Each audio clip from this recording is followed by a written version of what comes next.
Check 1 2, check 1 2. What's up, everybody? Welcome back to my podcast. I believe this is the 5th episode of my podcast, but if it's not, oh well, who cares? Yeah. This is my second time recording this because when I was listening back to the first one, I was getting very tired, or not very tired, but very sick of me hearing my breathing. I feel like I was breathing very hard. I was right next to my phone, which is recording it. So now it's, I guess, 2 feet away from me. Hopefully it doesn't pick up my breathing that well. If it does, oh well, who cares? I don't care anymore. This will be the podcast that's uploaded. And let's get straight into it. This will be a NBA postseason preview / award predictions. Yeah, but before we get into that, let's start off with some shout-outs. First, we got Kelvin and Cy, the both gods of League of Legends. If you don't know what League of Legends it is, it's a competitive video game. I can't describe it well, but who cares? They're gods at that. They're going to stay. They play for Whitnall, though, because Toasty East sucks with their money, and yeah. Will they win state? Of course they will. Why? Because they're gods. Especially both of them. Yeah. Easy clap. Easy. Next shout out we got is David Ryder. Why did I say his last name? But whatever. My guy David. My bro. Tosa Savage. He talked to me earlier this week. And he brought up, I should be on your podcast. And I was like, yeah, cool. What do you want to talk about? He's like, memes. I want to talk about memes all podcast. So I was like, bet, David, we can make this happen. Just, we can coordinate that. Yeah. So, David might be coming on. Maybe. You don't know. David, I would love to have you on. And talk about all the memes you want. Then... next shout out is TE Baseball. I'm not a baseball fan whatsoever. I think it's probably one of my least favorite sports. But the boys, especially Chris Fierce, Ben Graft, who else? The boys, everyone on the team, are undefeated. Let's get a round of applause for that. Undefeated, man. That's unheard of for a Toast East Sports. But shout out to the TE Baseball boys. Keep it up. And we're going to shout out Jim. My Uncle Jim. Or my great Uncle Jim, if that's a thing.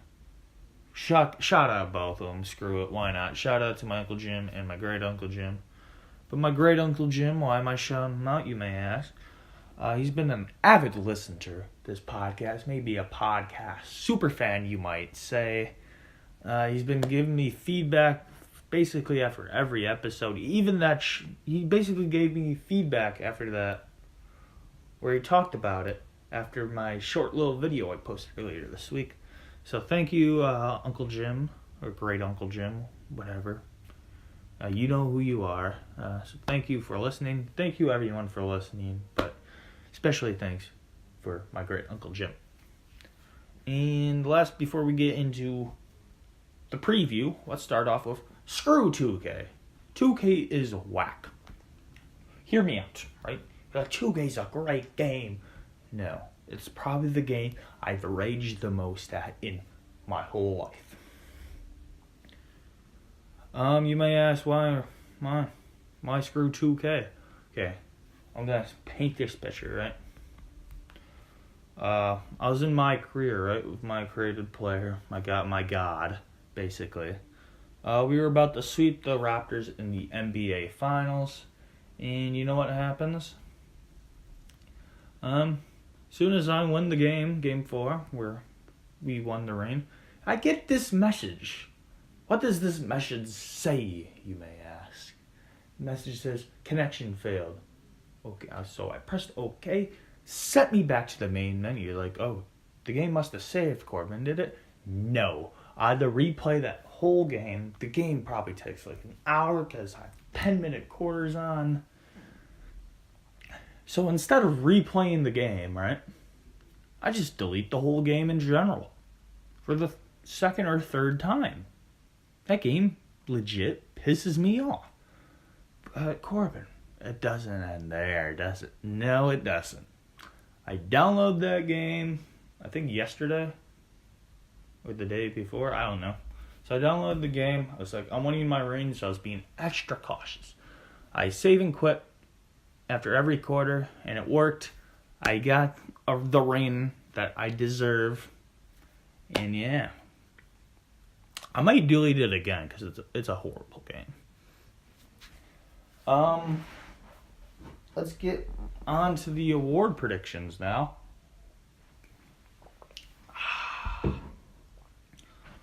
Starting off with MVP, I'll get the three candidates are Giannis, PG, and James Harden.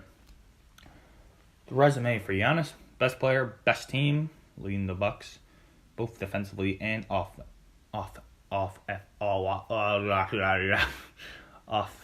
defensively and offensively. Tongue twister, I guess. I don't know. Leading the team in points, assists, I believe assists, rebounds. Yeah, candidate for defensive player of the year as well. Paul George, there's no really case for him. He had one good month, but he is third place. And James Harden. He's been averaging like 36 a game with like 9 assists, carrying the Rockets team. The scratch on him, though, he doesn't really play defense. And plus, he gets like 20 free throws a game. So, my prediction, Giannis, why? I'm a Bucks fan. That's how it works here in Corbin's podcast. Rookie of the year now. We can move on to Rookie of the year. Luka Doncic, Trae Young, and Marvin Bagley. Marvin Bagley, he gets third. Why did I pick him? I don't know. I like him. Bagley, Marvin. Should I name my kid Marvin? Yes or no in the comments. Trae Young, resume for him. He's averaging 19 points and like 8 assists, somewhere around there. I don't know. So that's his resume. Leading that Hawks team. Luka, he's leading the league and leading the rookies in points per game, second in assists per game, right behind Trae Young. I believe fourth in rebounds per game and like fourth in steals. I don't know, something crazy. He's been going crazy. Bunch of classic moments in his rookie year already. He looks like a future Hall of Famer, and he will win Rookie of the Year. Defensive Player of the Year, we got Paul George, Giannis, and Rudy Gobert. I don't know what to say for Paul George because I guess he's leading the league. Is he leading the league in steals? I don't know. Let's just say he is. Why not? Who cares? He's leading the league in steals, having a career year defensively as the catalyst for for the best defensive player on the Thunder. And yeah. For Giannis, same thing. Giannis has been doing his thing defensively on a very good defensive team as the Bucks. I can't really say anything because I'm not really good defensively. I don't know. I haven't really been researching or paying attention to this race, I guess. This one, Rudy Gobert, best defensive player on the best defensive team in the league for the Jazz. Best rim protector in the league. Getting a lot of blocks. And my prediction is, Giannis, why? He's a Buck. And that's how things work here on my podcast. We're going on about 9.5 minutes. So, most improved player we got Pascal Siakam, D'Angelo Russell, and Buddy Hield. You may ask, why is Buddy Hield in this conversation? Well, I need 30. I saw someone mention I saw Buddy Hield coming for most improved player, so why not believe the random fan on the internet? That always goes to plan. So Buddy Hield, most improved player, ? We don't know till we know. We're going to move on to Spicy B, Pascal Siakam. He got up 10 points per game from last year. Got 1 assist. Really not improvement, but I guess it's small improvement. Has really stepped up for the Raptors this season, both defensively and offensively. He's been doing his thing. Almost an all-star. And then there's D'Angelo Russell. This is D'Angelo. He's upped his points by about 6 per game this season. Upped his assists by, I think, about 2. Basically flipped his team around to a playoff team now. I think he got like 20 plus wins. And he was an all-star this year. First time all-star. So congrats to him. But the winner is Pascal Siakam. Why? He just had so drastic of a change, man. No one even knew who he was before the season. I knew who he was, but not the casual fan didn't really know who he was before this season. But now he's like he's still not even a household name, but he should be. So Spicy B, MIP. We're going to move on to Coach of the Year. We got Mike the God Budenholzer, Mike the Bum Malone, and Doc the Ashy Voice Rivers. Let's start off with Mike the Bum Malone. Why is he called the Bum if he's up for Coach of the Year? Well, I said if your name starts with Mike, just Mike, you're a bum. That's a shout out to podcast episode 1. If you haven't watched that episode, I strongly suggest you do, because it is the birth of this beautiful podcast. But going back to Mike Malone, he put this team in the playoffs. Wasn't in the playoffs last year. Now they're in the playoffs as a 2 seed in the West. That's very impressive. A 2 seed is impressive, but in the West, just behind the best team ever assembled. Very good. Very good. Been consistent all season as well. And we're going to move on to the other Mike Budenholzer, coach of the Bucks. Taking over for Jason Kidd / Prunty, whatever his name was. I think he got like 18 wins. I think he got 17 more wins than last year. Made Giannis an MVP candidate. This team looks like a team now. Very fun to watch. He's got his stuff going. We're going to move on to Doc Ashy Voice Rivers. Is he the guy with the ashy voice? Who cares? He's Ashy Voice now. Why him? Look at this team. Look at this roster before the season started. This team is a bunch of scrubs. I'm sorry.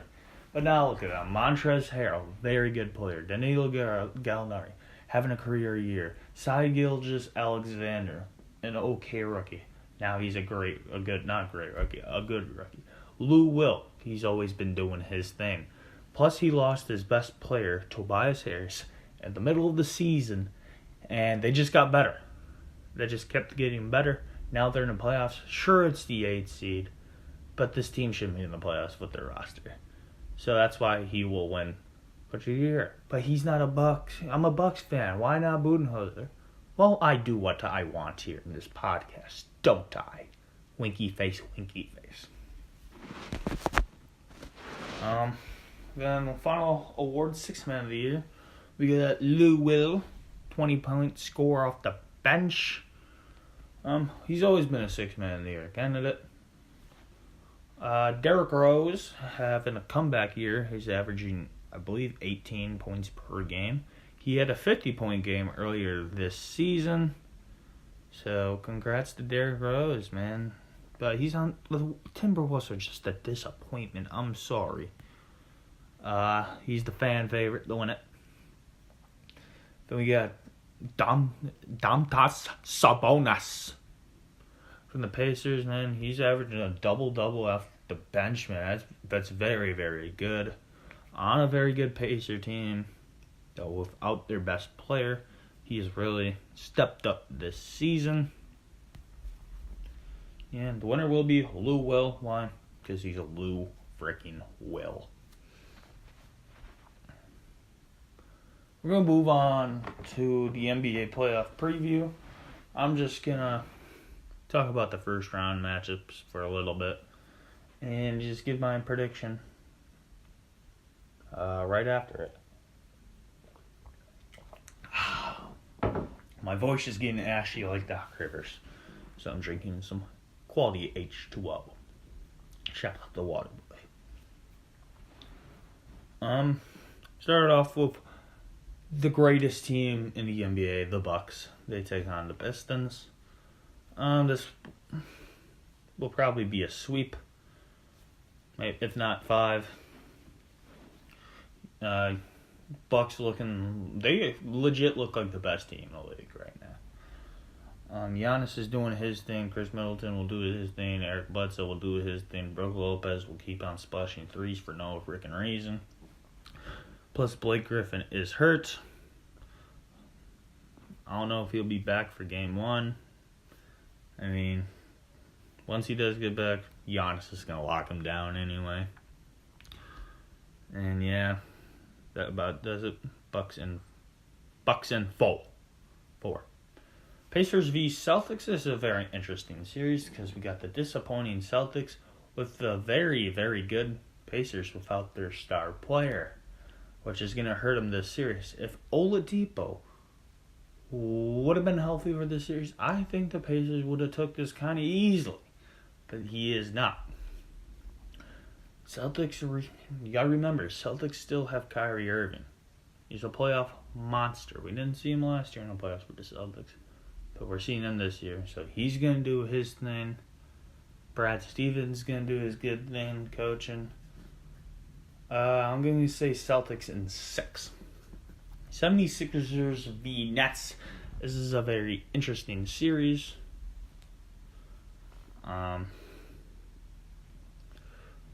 Joel Embiid, we don't know if he's fully healthy yet, so that could hurt the Sixers. Plus, Ben Simmons can't shoot threes, and I'm sure the Nets are going to counter that in the playoffs. So he's not going to be much of a factor like he usually is. But the Sixers still have Tobias Harris and Jimmy Butler, both killers. Well, no, Tobias Harris isn't a killer. Jimmy Butler is, though. Yeah, a bunch of star power. They can't really shoot, though. Last year, they were a very good shooting team. Now this year, they traded all. They lost all their shooters, basically. For the Nets, they've got a very hot run coming in. D'Angelo Russell is very hot coming in playoffs. They got Dinwiddie as well. Plus, they got the Fro, Jared Allen, very good rim protector. Could contain not Jimmy Butler, Joel Embiid, but he won't. I love the Fro as much as anyone, but yeah, he's kind of going to struggle. Joel Embiid's going to do his thing like usual. With that being said, I'm going to say Sixers in 7. Nets are going to give them a big, big scare, but Sixers will prevail. And Raptors v Magic. Magic are coming into this playoff very hot. No one really expected the Magic to be here. They got a surprise all-star, Nikola Vucevic. Don't sleep. Also got Aaron Gordon, who's been doing his thing like usual. But the Raptors, man, they're too good. They got Marc Gasol, Pascal Siakam, Kyle Lowry, and Kawhi Leonard. Kyle Lowry hasn't really been doing well in the playoffs in past years, but I'm sure he'd do good against the Magic. Magic is coming in hot though, but that won't matter. Raptors in 4. We got the Warriors v Clippers. This is a very interesting series. Clippers, they're coming in pretty good. Montrezl Harrell, Lou Will, Danilo Gallinari. They got Doc Rivers. Very good team chemistry. They got Pat Bev, who's a very good defensive player. Let's see what the Warriors have. Steph Curry, Draymond Green, DeMarcus Cousins, Kevin Durant, Klay Thompson, Steve Kerr. Warriors in 4. Rockets v Jazz. Very interesting series. A rematch of last year's semis. James Harden's going to be averaging 36. Donovan Mitchell is going to be doing his thing as well. Rudy Gobert, very good protector. Chris Paul, maybe his last chance at a legitimate ring. Clint Capella, get those lobs too. But I guarantee you, James Harden will have a 35-plus game. Not 35-plus game, a 50-plus game this series at least once. That being said, I'm going to say Rockets in 6. Then we got the Thunder v Blazers in a very, very interesting series. Blazers are coming in as a 3 seed, but they're losing. They lost their best center, Yusuf Nurkic, to a very gruesome leg injury. So, Enes Kanter will have to fill in the void, but he won't do it as good as a job.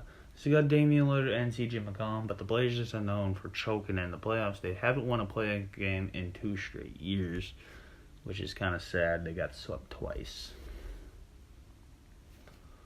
They got a Thunder team that's coming in hot. They got Paul George, they got Russ, they got Steven Adams, they got a good bench player with Dennis Schroeder off the bench. Paul George is having a career year. Russell Westbrook is still Westbrook. Steven Adams will just do his thing like usual. I'm going to say Thunder in 5. Nuggets v Spurs. This could be an upset. We don't know.